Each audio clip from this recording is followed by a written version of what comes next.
Olá, o STJ Cidadão desta semana é especial, uma homenagem ao Dia das Crianças. O programa relembra como eram as brincadeiras do passado, como a vovó e o vovô se divertiam. E hoje, a invasão dos brinquedos eletrônicos, dos jogos de videogame que levantam a polêmica. Os jogos de luta e agressão estimulam comportamentos violentos? E no estúdio, uma turminha muito especial é nossa convidada. A gente vai conversar sobre o papel do Judiciário e do Superior Tribunal de Justiça na sociedade, além de temas como o bullying. E veja também como é o trabalho de investigação da Polícia e do Judiciário nos casos de abuso infantil. As crianças são o tema do STJ Cidadão desta semana.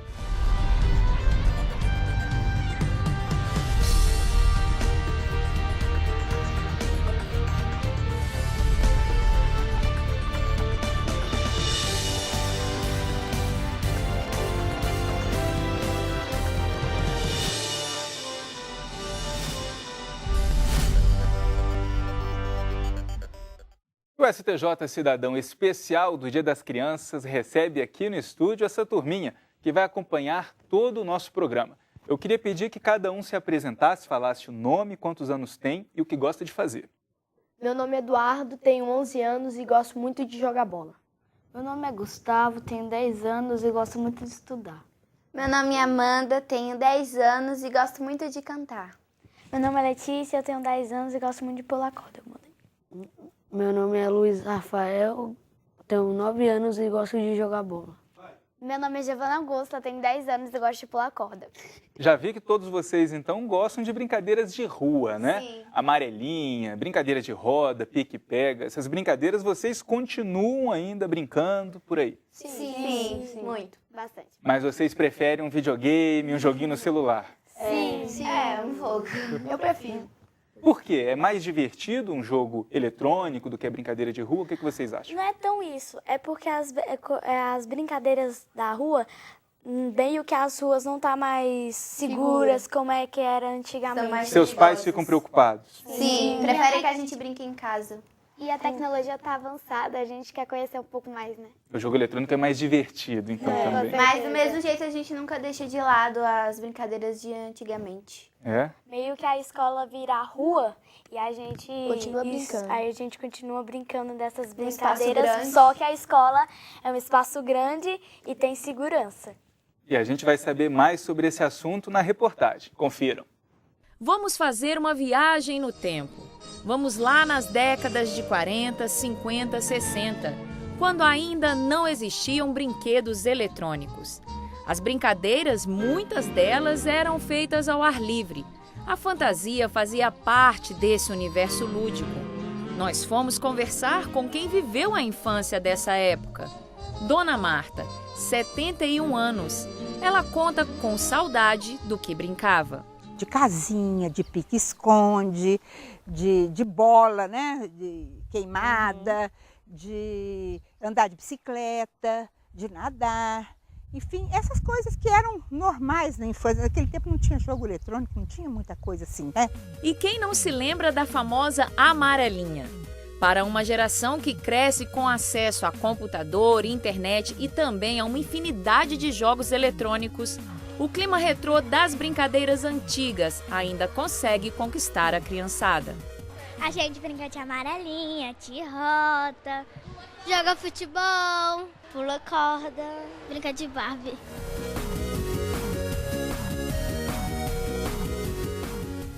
Mas quando o assunto é tecnologia, eles também sabem muito bem o que querem. Tem na ponta da língua as preferências. Tem um site dos jogos Private, o meu preferido jogar é de armar as bonecas, é legal. A gente gosta muito de brincar de iPad ou iPhone mesmo, né? Olha aí o Raul. Jogar futebol para ele deixou de ser só no campo. Fazer gol no videogame parece ter o mesmo gosto. Essa geração cresce em um mundo onde a tecnologia é super veloz e traz preocupação para pais e especialistas. É uma questão para todos nós, nesse momento moderno, ficar refletindo se os pais estão também tendo a mesma leitura desse ponto positivo dos jogos. Ele precisa ter atividade física, precisa jogar, então vem a questão de monitorar o tempo dos pais com as crianças, com os adolescentes. É tudo uma reflexão. E quando se trata de jogos eletrônicos com cenas de violência, seria esse um fenômeno tão simples de ser analisado? Seja no videogame ou no computador, alguns jogos, segundo especialistas, podem estimular a imaginação e a criatividade, mas também podem prejudicar. Ficar durante várias horas brincando de matar o oponente pode dar à criança um ar de normalidade. Quem produz esse tipo de jogo afirma que o que faz a criança se encantar pelos jogos eletrônicos é o desafio que é criado para ir além da imaginação. Aqui nós somos uma equipe pequena, nós já temos um cenário funcionando para testar a mecânica e um pedaço da arte, todo o estilo de arte, como que vai ser. Temos personagens 3D já desenvolvidos para que a gente já tenha uma ideia de como vai ser o jogo, realmente o visual. E depois nós vamos definir o roteiro e aí que entra a parte de o que seria moralmente correto ou não, mas a gente pode até pensar um pouco no que a pessoa vai obter daquele jogo, mas depende do público-alvo também.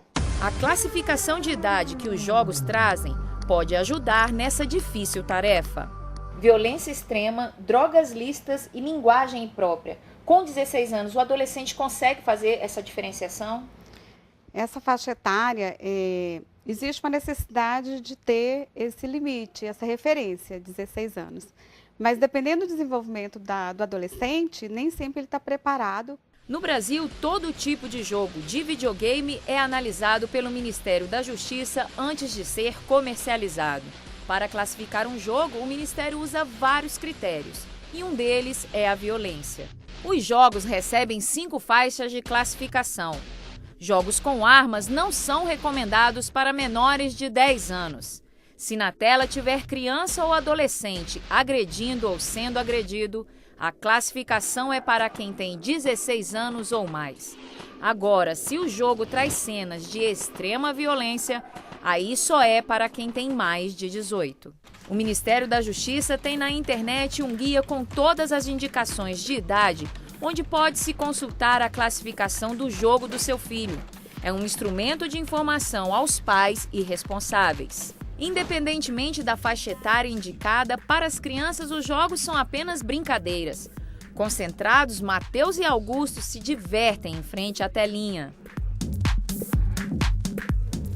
Dá uma olhada nesse ambiente. O tipo de jogo permite matar vilões ou inocentes. Estudos realizados sugerem que há um número crescente de evidências na relação entre esses games e a agressividade. De acordo com a pesquisa, jovens e crianças que ficavam muito tempo expostos a tais jogos apresentaram um aumento de violência no comportamento. Nos jogos de videogame, tudo é demais. Luzes, cores, inimigos, velocidade, concentração. Um bombardeio eletrônico parece anestesiar quem joga. Um exemplo dessa associação é o caso do estudante Marcelo Pesseguini, de 13 anos. Aconteceu em São Paulo. Os investigadores acreditam que o jogo pode ter influenciado no comportamento do menino e o levado a cometer o crime. A psicóloga Divanete Medeiros de Lima diz que o excesso de atos negativos que os games passam reforçam o comportamento, principalmente de quem tem predisposição para isso.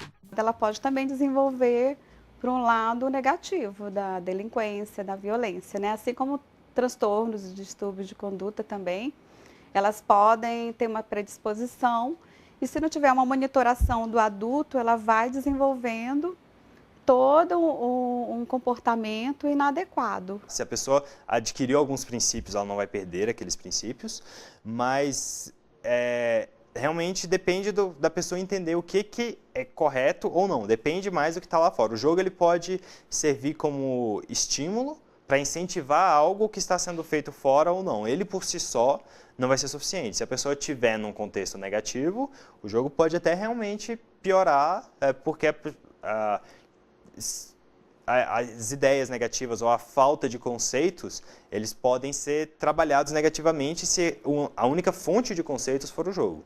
Mas se a pessoa tiver conceitos bons, ela consegue realmente absorver os conceitos positivos vindos do jogo. Lembram-se do Matheus? Na casa dele não entram jogos violentos. Os pais acompanham de perto as atividades do menino em frente ao aparelho. E essa vigilância feita em casa já ajudou até quem é de fora. Eu proibi o amigo dele trazer, porque eu falei para ele, ou você se adapta com os jogos da minha casa, ou você não tem a amizade do Matheus.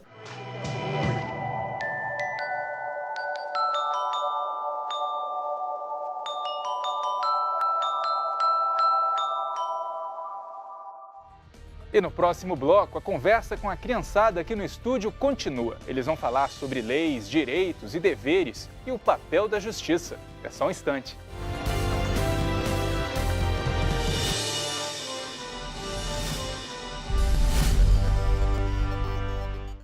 Você está sempre conectado ao Facebook? Nós também. Atualizamos a página do STJ o tempo todo. Fotos, ilustrações, vídeos, dicas sobre direito e cidadania para você ficar ligado ao que acontece aqui e no mundo. A página do STJ no Facebook conecta e informa. Com uma linguagem simples, descontraída, bem-humorada, conquista milhares de seguidores a cada dia e já chegou a mais de 1,5 milhão de pessoas. Somos o maior tribunal no Facebook. Espaço interativo. Aqui você pode conhecer melhor seus direitos e ainda participar de promoções, sorteios e jogos. De qualquer lugar você acessa as decisões que mudam o curso do país e saem das salas de julgamento e chegam até onde você está, em casa, no trabalho, em qualquer lugar. Acesse facebook.com/STJ Notícias. Superior Tribunal de Justiça, o Tribunal da Cidadania.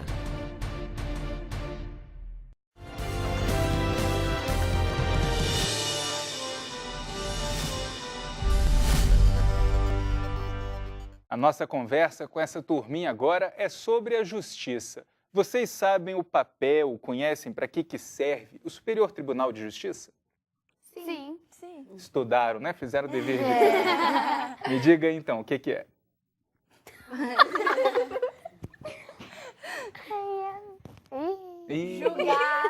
Julgar. Em geral, ele julga os recursos, os processos dos recursos vindos dos tribunais de justiça. Muito bem. Fez dever de casa. Fez dever de casa. Diferente da gente, né? E por que a gente procura a justiça, né? Quando que a gente precisa ir atrás dos nossos direitos na justiça? Como Vocês a conhecem um gente se exemplo? sente injustiçado ou quando você não concorda com uma lei. Ou, por exemplo, quando alguma coisa acontece. Tipo, você é preso injustamente. Você vai pro tribunal e eles julgam pra você, pra ver se você continua preso ou se você é livre. Entendi. Você é acusado de um crime, né, que você não cometeu, então você busca a justiça, né? Porque nós também temos os nossos direitos e os nossos deveres. Uhum. Então, o nosso direito a gente pode correr atrás. Isso. Não é só acusado que tem que procurar a justiça, né? Mas também, a gente também, sem ser acusado, a gente pode também exercer os nossos direitos se não for cumprido os direitos de todos. Por exemplo, o direito do consumidor, né? Quando a gente compra um produto e esse produto vem com defeito, a loja tem que devolver o dinheiro, você pode trocar. Para isso que serve a lei do consumidor, para nos proteger dos maus comerciantes que querem nos passar a perna, vendendo coisas piratas ou até roubadas. E aí, quando o produto que você compra, por exemplo, um celular que você comprou para ficar jogando. Aí, na hora que você compra esse celular, ele não funciona. Aí você vai na loja, quer trocar, pedir o dinheiro de volta, e a pessoa se recusa. Você pode procurar justiça. Ou até mesmo quando você troca, o outro também vem estragado. Então nunca. Tem que procurar, né, os direitos. Tem que procurar os direitos, não pode ficar calado, não pode ficar quieto, você tem que exercer seus direitos. Essa lei é muito necessária para até ter mais responsabilidade na entrega do produto. Isso mesmo, né? E às vezes você acha que o direito está do seu lado. E a pessoa que está do outro lado, por exemplo, o dono da loja que vendeu o celular, acredita que ela, na verdade, tem o direito de te recusar. Então, as duas podem procurar a justiça, o juiz é quem vai decidir quem que está certo, né, nessa Isso que história. tá no poder disso tudo. E se você não concordar com a decisão do juiz, você ainda pode recorrer. Até a última instância. E uma das casas que você vai recorrer é exatamente o Superior Tribunal de Justiça, né? STJ. Tem o papel de uniformizar esse entendimento, né? Um juiz pode pensar uma coisa e tomar uma decisão. Um outro juiz em outra cidade pode tomar uma outra decisão a respeito daquilo. Quem vai saber qual das duas decisões é que tem que ser adotada mesmo, é a correta, é o STJ, o Superior Tribunal de Justiça. É um papel importante, né? Com certeza. E vocês já têm na família, pai, mãe, já precisou da justiça para alguma coisa? Vocês lembram de algum caso? Sim, já. O que aconteceu? O meu cachorro, o prédio que eu moro não pode cachorro. Aí minha mãe recorreu para poder ter o meu cachorro. E vocês conseguiram? Sim. Conhece outro caso? O caso foi porque bateram no carro do meu pai. Aí o meu pai falou que queria que o cara desse dinheiro para consertar. Só que ele se recusou. Aí meu pai procurou a justiça para ele pagar. A justiça foi do lado do meu pai. Conseguiu recuperar o dinheiro. E vocês, tem algum exemplo? Ainda não precisaram da justiça, Graças né? a Deus ainda não. Mas já deu para perceber, então, que é muito importante a gente contar com a justiça. Sim, com certeza. E outro assunto que também chega, às vezes, na justiça é o bullying. Vocês sabem o que é? Sim. O bullying pode ser um tipo de humilhação e discriminação que as pessoas fazem com as outras. É agredir, assediar.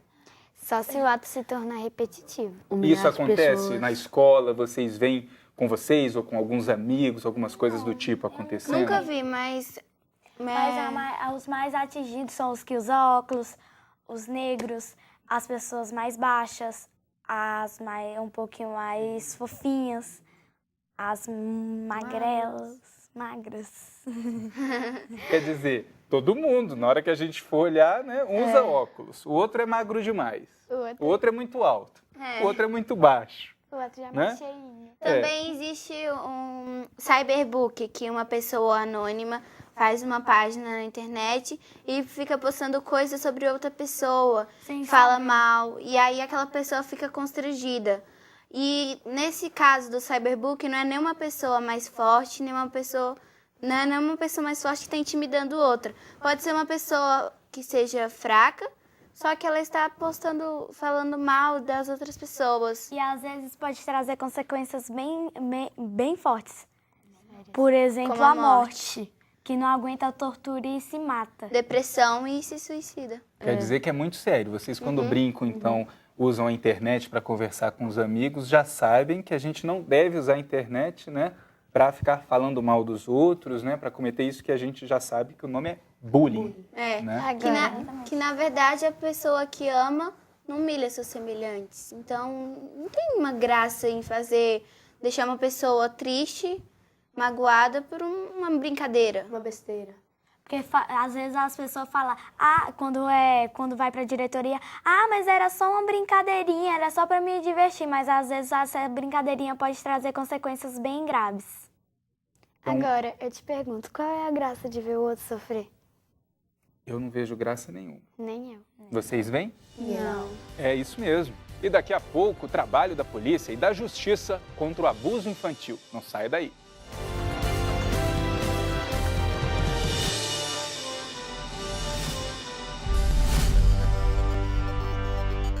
Curtir, compartilhar, repercutir, postar. Novas conexões que ligam pessoas em qualquer lugar do mundo. Cada vez mais conectado, o Brasil é o 4º país em número de usuários das redes sociais.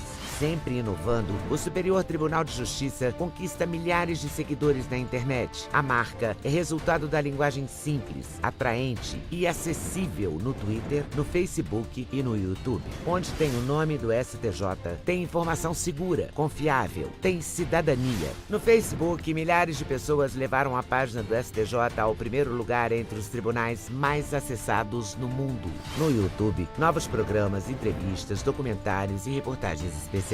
E no Twitter, informação curta, rápida, atualizada. YouTube, Twitter, Facebook. O Superior Tribunal de Justiça acredita nas redes sociais e leva a cidadania até você. Superior Tribunal de Justiça, o Tribunal da Cidadania.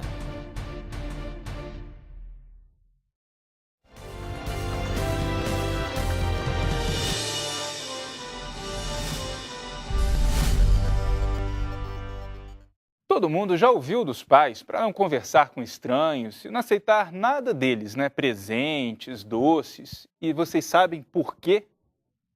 Porque são pessoas muito estranhas e, tipo, se ele colocar veneno e a gente comer, e a gente vai lá. Também tem outros perigos de você, por exemplo, ser sequestrada. Você pode ser sequestrada. Você toma, o moço pode estar tentando chegar perto de você para fazer o mal para você.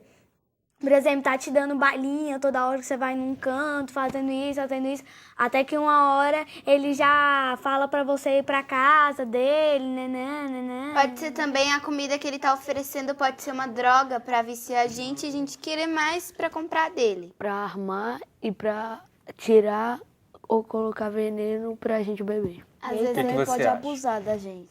Pode abusar da gente. O importante, então, é a gente realmente seguir o conselho dos pais, né? Sim, Os pais sempre são certos. E tem muitas vítimas nas redes sociais, como o Facebook. Na internet é importante falar também só com quem já é amigo, quem conhece, pessoal da mesma idade ou da família. Né? Porque é perigoso, por exemplo, você tá na internet, aí o cara fala, que hora você sai de casa? Que hora seus pais saem de casa? Você mora onde? Qual é o seu telefone? Você pega intimidade e acaba que ele pode fazer ser uma mal. coisa. Ele fala pra ele passar o endereço da sua casa. E às vezes ele finge que é um amigo, né? Que tem sua idade, que é uma criança também, né? E às vezes ele vai lá e te mata. Ele pega fotos diferentes pra usar como amigo, ou um homem, alguma coisa assim. Na internet é mais fácil mentir, né? A idade, enganar os outros. Podem fazer uma página como se fosse alguém que você conhecia, mas, por exemplo, ela faz aquela página. Essa aqui é minha tia. Minha tia. Vou conversar com ela tudo. Mas pode ser uma pessoa que fez essa página, mas que não é a pessoa que você pensa. Ele às vezes pode até construir jogos para poder te rastrear. E é importante mesmo a gente tomar cuidado, porque o abuso infantil é o segundo crime mais cometido contra crianças e adolescentes. Só perde para o abandono e negligência. O trabalho para identificar a pessoa que pratica o abuso e o tratamento para ajudar a vítima é lento. É como se fosse uma tatuagem. É uma coisa assim que você nunca mais vai esquecer, por mais que você tente. Então, naquele dia ele acabou com tudo. Acabou com a minha infância, acabou com a minha felicidade, com a minha alegria e acho que com a minha dignidade também. Histórias como a da Patrícia acontecem todos os dias. A violência sexual contra crianças e adolescentes não tem cor nem cultura. Não escolhe raça ou classe social, mas é capaz de roubar a inocência que faz da infância a fase mais doce, simples e pura. Em 2012, segundo dados obtidos a partir do Disque 100, número pelo qual as pessoas fazem denúncias, foram mais de 130 mil casos de violência contra menores. Isso significa que todos os dias, cerca de 356 jovens foram vítimas de algum tipo de agressão, número que supera em 58% o cenário de 2011.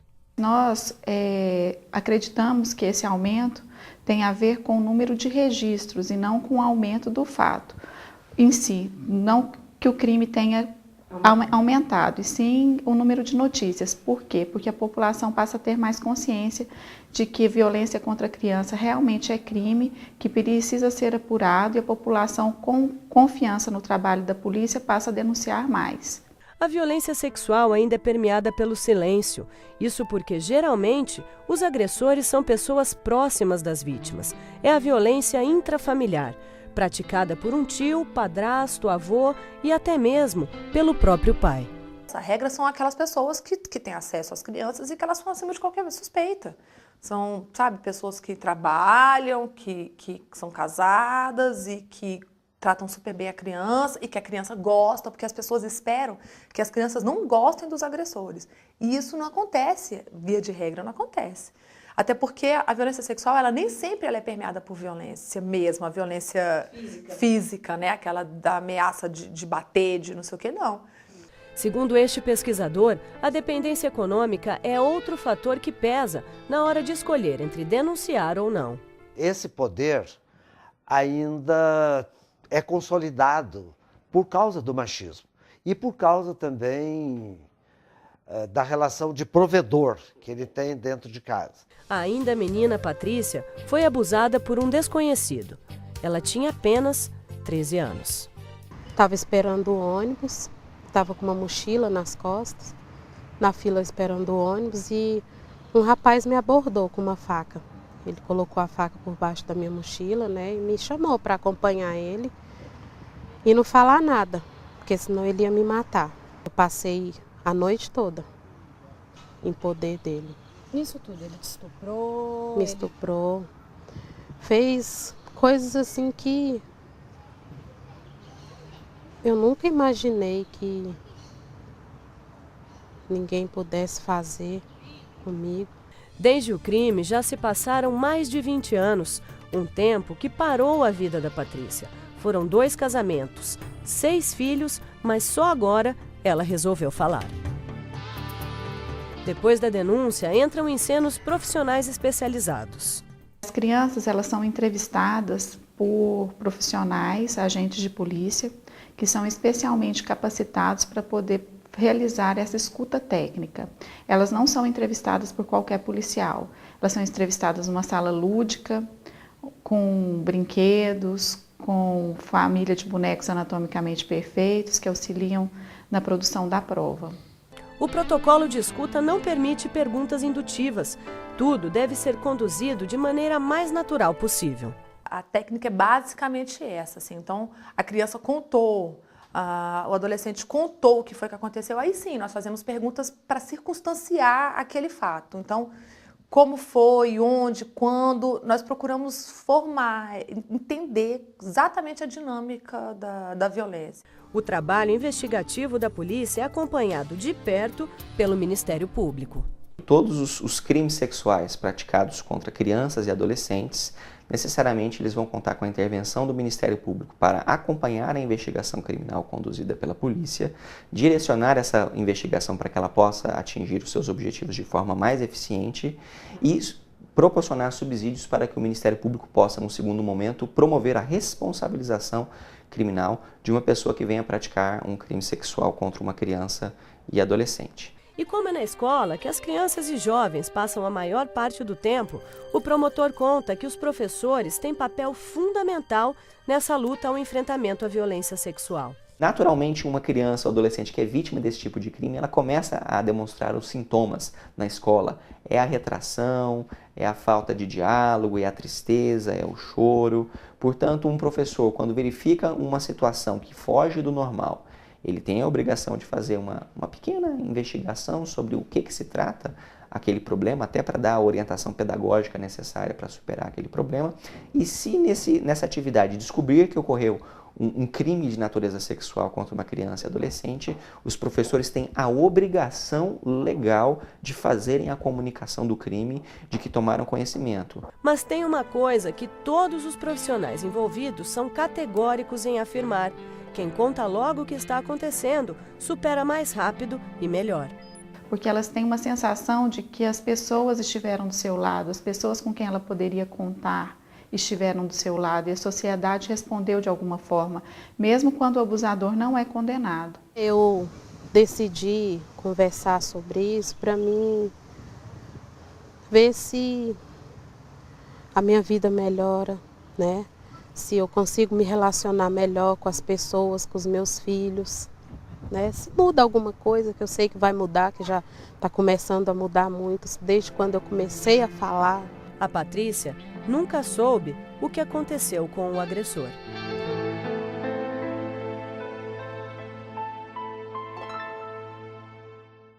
Então, gente, muito obrigado pela presença de vocês aqui hoje. Viu? Nós agradecemos. Obrigado. E a gente fica por aqui. Você tem alguma sugestão de reportagem, crítica ou elogio? Não perca tempo. Mande um e-mail para stjcidadão@stj.jus.br. E para assistir ao programa pela internet, é só acessar o site do Tribunal. O endereço é este aqui que aparece na tela. Até a semana que vem. Tchau, tchau.